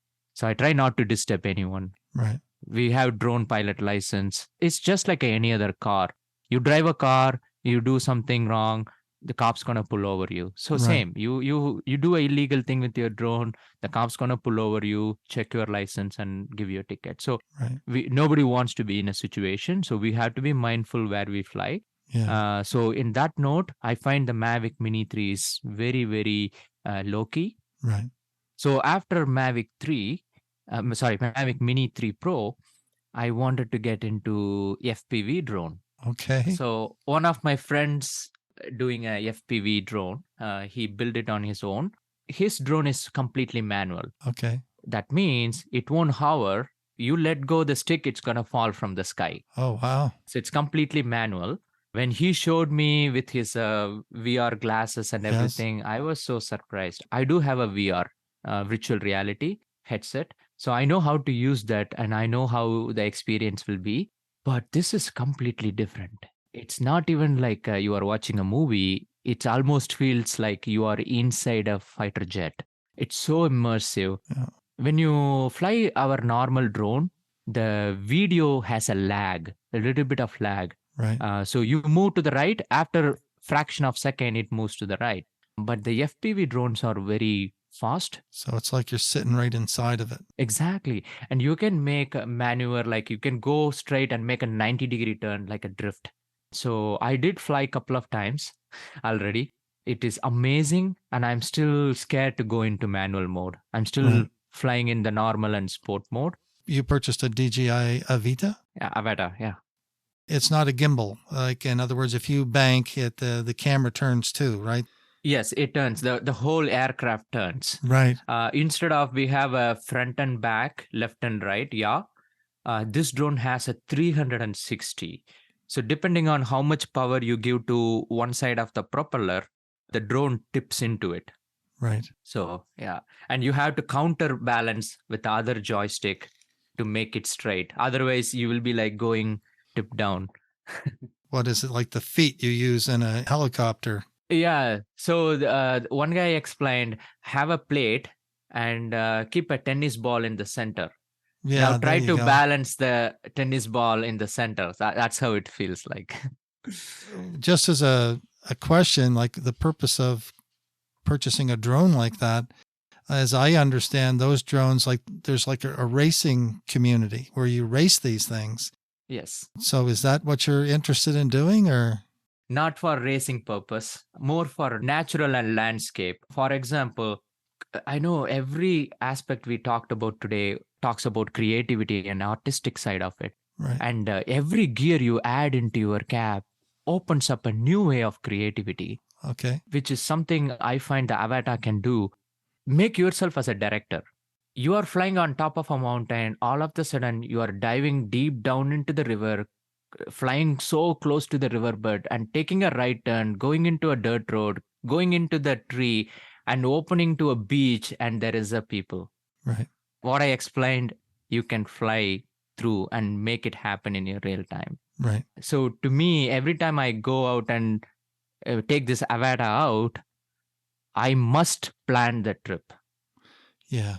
When I fly the Mavic or Mini 3, you have the luxury. You're like, oh, okay, I have 24 minutes. I can find out. I can wait for the lighting Right. to change. I can change the altitude. No, this drone can fly very fast. I think 45 miles, 58 miles. I'm not sure. I haven't tested it fully in manual mode. It's locked into the normal mode. But with that fast drone, you have to be very prepared. And that really challenges your brain. Where is your next move? You can't keep going. Yeah, it's like same as doing any video. If you're going to do a video and you really want to create a storyboard of what you want to create, or you're going to be spending a lot of time doing things over and over and over again to get what you want. So you really need an idea. Same as in photography, if you're going to go plan a photo shoot, which is different than, this is something interesting I guess we could talk about too, about some of the discussion we've had already in relationship to what you like to do. So if you're younger, a younger culture nowadays is more experience related. And you want to do things that create a great experience. When you do photography and you plan to do a specific type of photo that you want to do, that kind of in a way takes away from the experience. You kind of like to, as a younger person, you kind of like to go where you're going to go, see what's in front of you, see what kind of excitement you feel, and from that perspective, start your brain thinking about what kind of image you want to create. There's less time about planning because you have a busy life, because, in today's world, a lot of people can't get by with just one job. So if you have a regular job and photography is a hobby, because initially it really has to be, because you don't start being a professional photographer making a living off of your photography until you've got a lot of experience under your belt. So this experience thing gives a totally different view and different concept and different aspect behind photography. So if you're younger, the photography that you do is going to be different than if you're older. If you kind of understand what I mean, because we've all been brought up different. We all have different experiences under our belt. If I say everybody has a different norm or a normal, what they think is normal, because that's how they live and that's how they've been brought up. From a difference now, going from a traditional drone to now an FPV drone, that's like for the experience. It's for the experience, also for a skill set perspective. I never believe somebody working alone and becoming a great person. I never believed in that.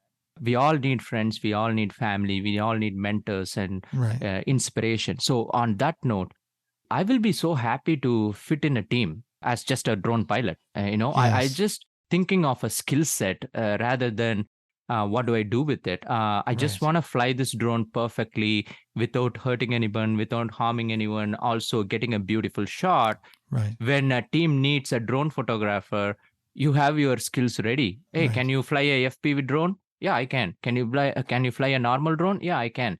So I'm not actively looking into progress or making money. Like you mentioned, it's experience, also the skill Yeah. set. I feel better when I say, oh, I can navigate. I understand what you're talking. It's more that language. The FPV drone pilots, when they talk, when I was with my friends in that group, I have no idea what he was talking about, to be honest. The very Right. first day he was talking about axes and all other thing. I said, Yeah. The theory of flight. I have a drone too, but whatever stuff he's talking was like, okay, I Right. should learn more. It's a Right. learning. So that's how I started into the FPV. But now it also brings me a different perspective in my social media. Right. Who doesn't like Instagram followers? I have only 600 followers so far. Right. I try to actively market myself. Follow me, follow me, follow me. All I get is spam. so, so, so I stopped doing that. I would say spam is lucky. Being hacked is unfortunate. So the more attention you draw to yourself, you become a hanging fruit for a hacker. True, very true. So that's the social media thing it's a two-edged sword. You like to have followers and you like to have interaction and experience. But again, it's putting yourself out there and now opening yourself up to all the other stuff too. So it's a Yeah, fine line, right? exactly. Yeah. Yeah. You think you buy a drone and you think you just go out and you put it up in the air, you do a flight and It doesn't stop there. oh, I can't find my drone here. I can't find my drone there. Oh, well, that's the temperature today. Oh, Yeah. it's -5, but the wind chill is -15. No, can't find my drone because the specifications is -10. It's 25 kilometers wind today, but it's gusting to 45. Yeah. Oh, my specs on my drone is 38.5 kilometers an hour. Magnetic interference.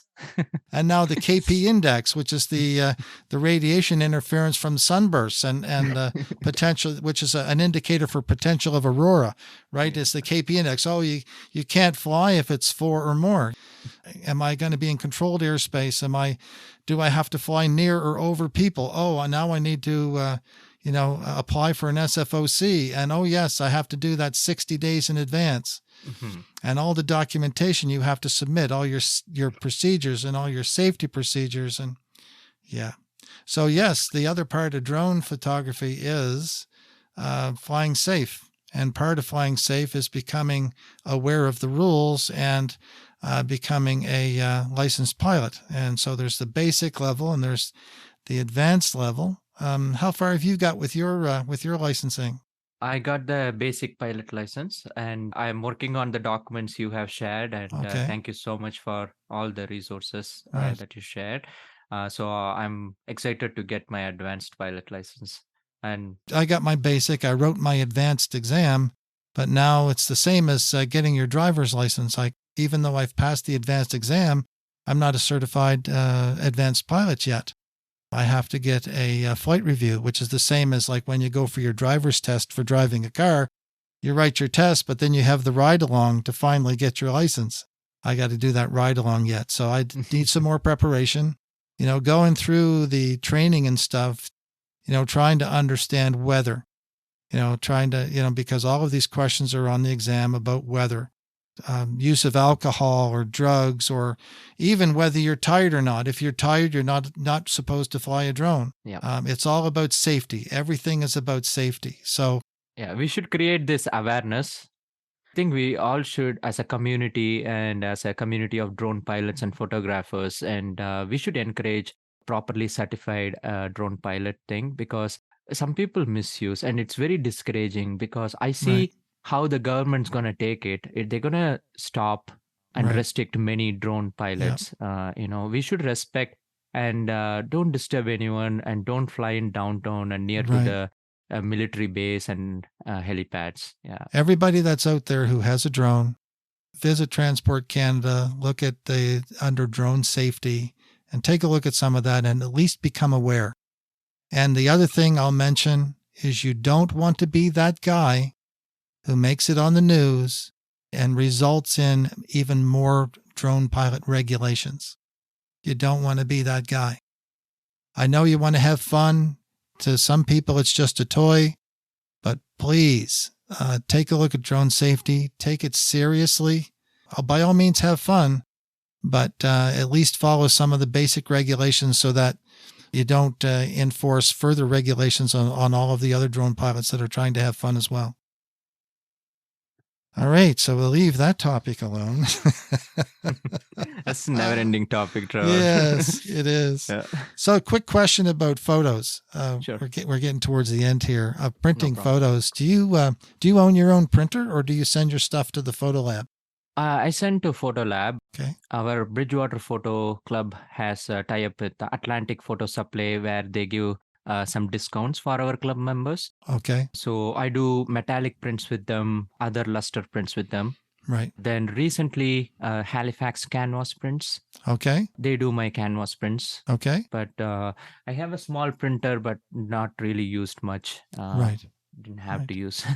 Yeah, something to keep in mind. If you do own your own printer, you do need to, if it's an inkjet printer, you do need to run that once every couple of weeks at least to make sure that the print heads and stuff don't get clogged up, so that you're still going to be good. And so at least just print something. And the other thing to keep in mind is that, depending upon the type of printer you have, some require you to at least produce a print within 3 days, because if not, it will use up extra ink doing the cleaning, the automatic cleaning process that it does. So you end up using more ink than you need to. Okay. So it's something to keep in mind if you do have your own printer. Where do you see yourself, Ravin, in the next 3 to 5 years? I would like to travel the world and take more beautiful photos. That's the dream. I'm trying some travel nursing. Hopefully, in next few years, I may able to take a travel contract all across Canada. Okay. Probably that will allow me to work as a nurse in a different community and learn professionally, as well as it will allow me to take beautiful photos of different places around Canada initially. Right. Yeah. Currently, that would shift your business in comparison to what you do now. Exactly. The demand is so high right now, Right. and customer expectations are really high nowadays. Right. They see something on internet, they want exactly that. Right. So it's not always possible, especially you run a small business and you are the only person in the business. Right. I don't want to take that extra responsibility to make the videos and all of that extra stuff. So Right. I'm slowly drifting into a passive income Okay. because, like I said, it's not for monetary value. So as long as some money coming from the landscape photography and prints, that will be okay for money perspective. Right. And I can do here and there what makes me happy and Right. take some people photography here and there. Right. So I find it, we all need a balance. Something we always like, Right. landscape, I always like, and I don't want to let it go. Also, I enjoy people photography and drone Yeah. photography. I find, I don't know if it is wrong or right to do all at once, but to me, it just keeps me going. So I'm going to Yeah. continue with every genre. There's a photographer, Rick Salmon. He's a Canon Explorer of Light. You'll see him on Kelby One. He's written over 40 or 50 books on photography. He's a well-known and respected photographer. And he says his specialty is not specializing. That sounds about right. You know how people say, well, in order to get business and high-end business in this one area in photography, you need to decide, shoot what you love, but pick that area of photography and be really good at it. That holds true, I believe, for photographers who are able to get into the niche and to get into the high-end clientele that are willing to pay the kind of money required to support a professional photographer as a sole income. If you're a photographer like us, where we're taking a hobby, moved it into a part-time business, you have to be a little more agile. And depending upon where you live, you may not have that genre of photography that you want to shoot all the time. So, you have to take a different approach. You have to say everything photography is fun and everything photography you enjoy, and work on the demand in your community or in the area that you service to become better at those genres, and then work your business from that perspective. So it's a different kind of attitude.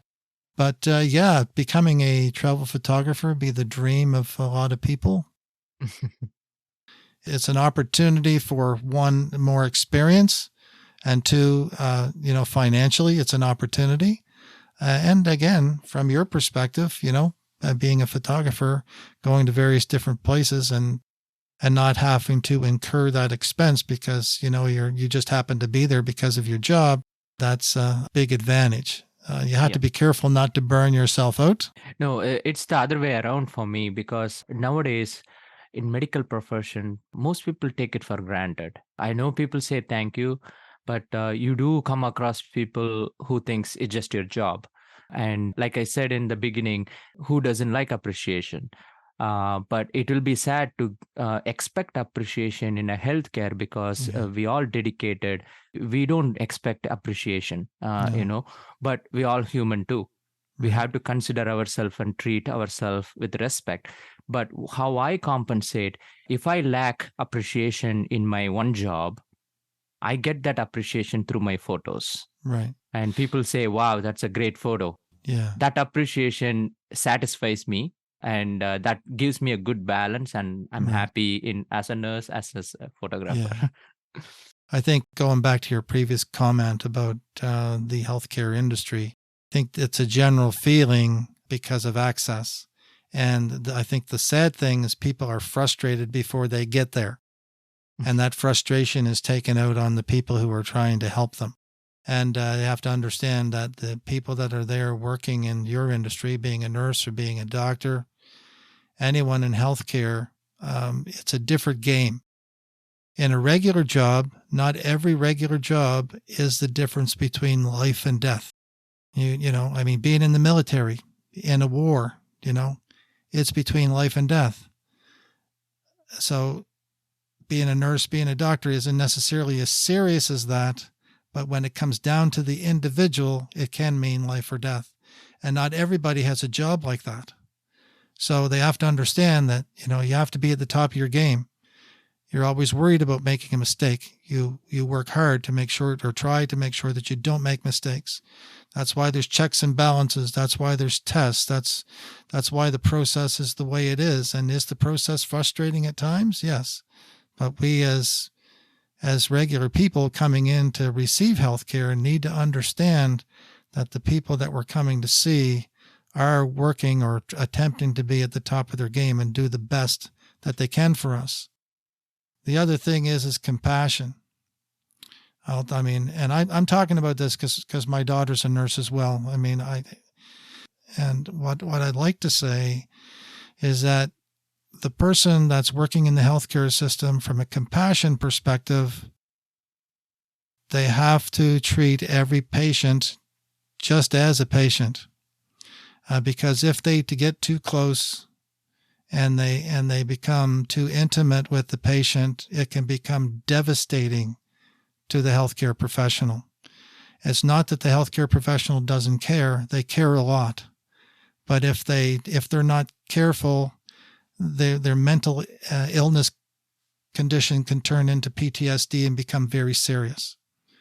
We had a different podcast on here a few months ago with a guy that was a first responder, and he ended up with PTSD. So if people are interested in listening to that podcast, it's Guy LeBlanc. You can go back and take a listen to that podcast. But that's the kind of thing we're talking about here. So at the start, at my introduction, where we want to thank you for your service, from me, I truly meant that. So Thank you, so thanks again, Ravin. I appreciate it. Thank you. Next thing, we talked a little bit about education. We talked about YouTube. I know you're mostly self-taught. Where do you seek your education? Well, let me ask the question first. Sure. Do you think education is important? And secondly, for you at the stage that you're at, where do you seek your education? Education is definitely important. I'm 34 and I had a good basic education. I would say we all should have the basic education, more towards focused on our life. I still talk about our old education system because nobody talked about how to file a tax return. Right. Nobody talks about how to remortgage your house. Like, Right. there are some life skills. Nobody talks about how to change your car tire. Right. So these are the life skills I missed, which I learned when I was a child. I wish the education system more focus on life skills and teaching people to excel in their life just based on the skills, not on the textbook. Right. I know history is important and we do have history as a subject. I hated it. I'm so sorry. Right. I hated history because too much to remember, the years and war and everything. I always thought, like, why should I remember this war in this year? Right. So, but I rather learn more. So coming back to the point, education is important, but you should have a goal. You should have a focus. If your goal is to become a doctor, get the education to become a doctor. If your goal is to become a photographer, find a pathway what will get you to that place. Like Trevor and me mentioned before, there is no that state. It's all just a starting. It will just get to the doorstep, but there are other steps to climb further. That's on you. So the education will take you only to the steps for the first step. Then after that, you have to put your effort and educate yourself and master from your skills. Yeah. Yeah. So from a photography perspective now, where do you look for education to learn things? I follow few people in YouTube. Pixum Perfect. Yes. He is very good. He teaches very simple photography, photo editing stuff. I really follow him to advance in my Photoshop skills. Other than that, I regularly seek for any online inspiration. I'm part of many Facebook groups. This is Okay. something I find interesting. How many times you have a personal account and you have all other stuff coming into a personal account, but you are not in a mood to check them, right? Right. Because you are in a family time. You want to watch something funny right now, not Right. sincerely reading. So on that purpose, it's I would encourage people to create their own photography page and then start subscribing and joining to the group. Now all your photography stuffs are organized in one particular account, so that will not mess up your personal thing. It's very important to keep yourself organized because you will get lost what contents you are getting internet. It's like a rabbit hole. You go in to check something, and after 20 minutes you are in a different video, Right. completely different video. That's reality. Yes. It's not their fault. I strongly say we still have control, awareness. If Right. you want to just change the background of a photo, you are searching in YouTube how to change the background. Be focused on that particular skill and Right. master it. That's how you can learn slowly. Right. Instead of you go into a background and fixing the tone and coming out of a color calibration. So that's too much to Right. remember. So that's how I learn, one step Okay. at a time. Whatever problem comes, I try to Google that problem and fix that only one problem. Right. So each photo will give you a problem. So at the end of a day, you will learn 10 different new skills Yeah. before you complete the edits. So, Exactly. yeah. So, what's one piece of advice you'd like to share with a beginner to photography? Something I didn't do initially. So I'm going to suggest this. Have inspiration. Have few people for your inspiration. That's your step one.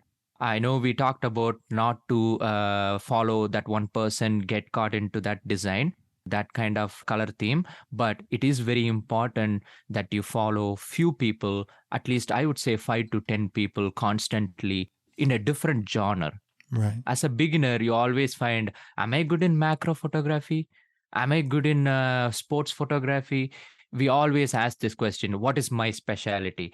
Right. I would say as a beginner, don't restrict yourself to certain genre. Let's say, hey, I'm a landscape photographer. Right. If your friend is asking you to cover a small birthday party, and don't turn it down and say, hey, I do only landscape. No, you won't learn anything. So just take it as a advantage and just tell them Right. openly, hey, I cannot guarantee my photos will be good, but I will try. Right. That way you clearly communicated. Worst case, your photos are dark, don't deliver it, or give them and tell them apologize and learn from that. That's Right. the key takeaway. Not just give up on that point and say, hey, I did a wedding last week, man, and it's all turned out gray and dark. I don't want to do indoor at all. No, Right. no, learn from your mistake. Look at the Right. shutter speed. You have a 1 by 300 on a indoor. Why you need it? Bring it down to 1 by 200. Why your ISO? Your camera can perform up to 1800, 2000. This is something I never realized. I always like, I want to be in the 100 ISO. Right. I want to be in less than 600. No. So don't restrict yourself. Experiment. Right. And the third point I would really want to stress about, gear. Right. Gear doesn't matter. Honestly, Trevor and I can tell how much space it takes for each and every photo. Every time you upgrade from 12 megapixel to 18 to 23 to 44 to 65, you name it, every single photo is taking more and more space. Right. For simplicity purpose, the Instagram won't even accept a full resolution photo. Right. Right. So if you're a beginner photographer, don't focus more on your gear, focus on your skill set. You have a basic Android phone or iPhone. Use your rule of third, use your composition technique, use your light, touch the phone and focus your phone and make sure your subject in focus. So try to fix all your basic thing with your phone. Nowadays, before I go for a shoot, on the spot, I pull my phone and take a test shot Right. right now. That's what I'm doing because nowadays the camera in the phones are really, really good. It can even tell the exposure and everything. Right. So that's a good start. So these are my small tips to all the beginners. Great advice. It's good. Thank you. All right, so I'm just going to share my screen once more here and see where you can be found on the internet. So we got a couple links here, which are the recommended links, your website and your Instagram. Do you want to talk about those two resources and tell people what they would find if they go there? So you will find my work in Instagram. That's where I mostly post all my work in Instagram. Okay. My website is mainly for my customers who has their online gallery. Some are password protected and some are open for public. Anyone can go and look at my site.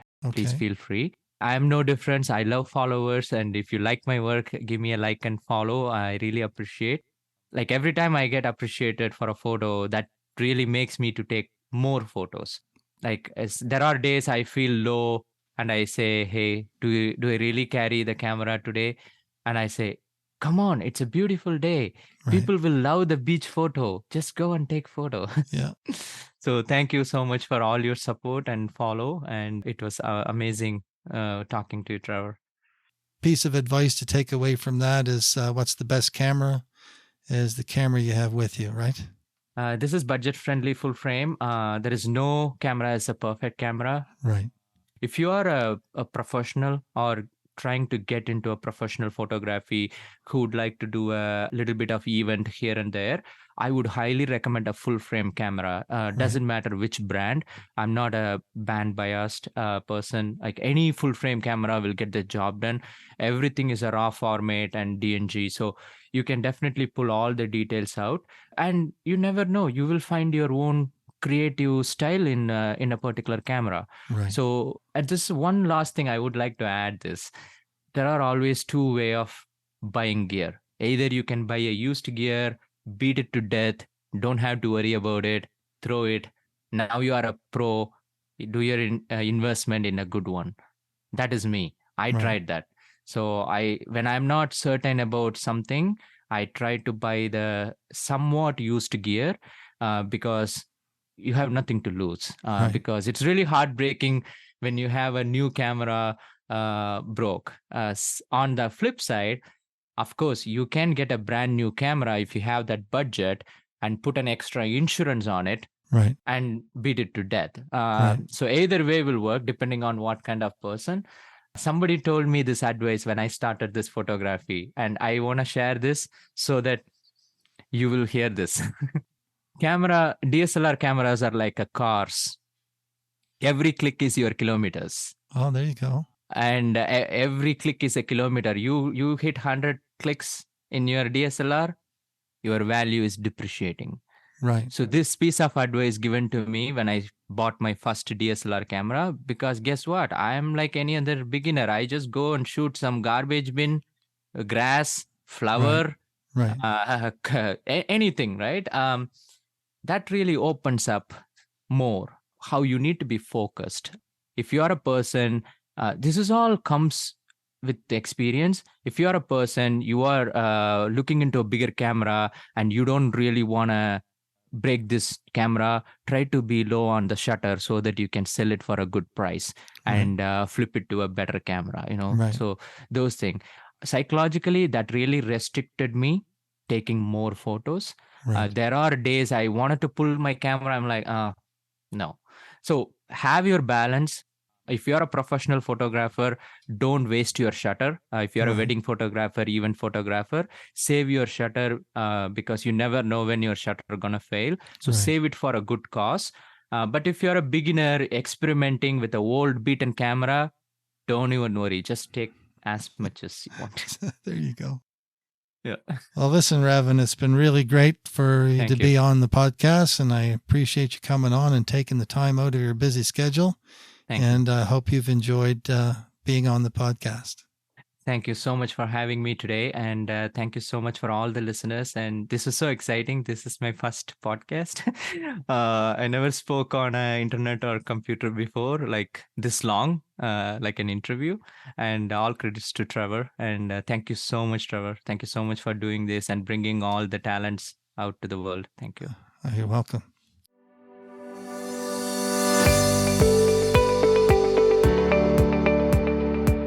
thank you for dropping by and listening to the You Can Learn Photography podcast. If you're interested in being on the show, please contact us by visiting the contact page on youcanlearnphotography.ca. We hope this show provides some inspiration and allows you to get to know some of the fellow photographers in Canada. So until next time, enjoy your photography and keep shooting.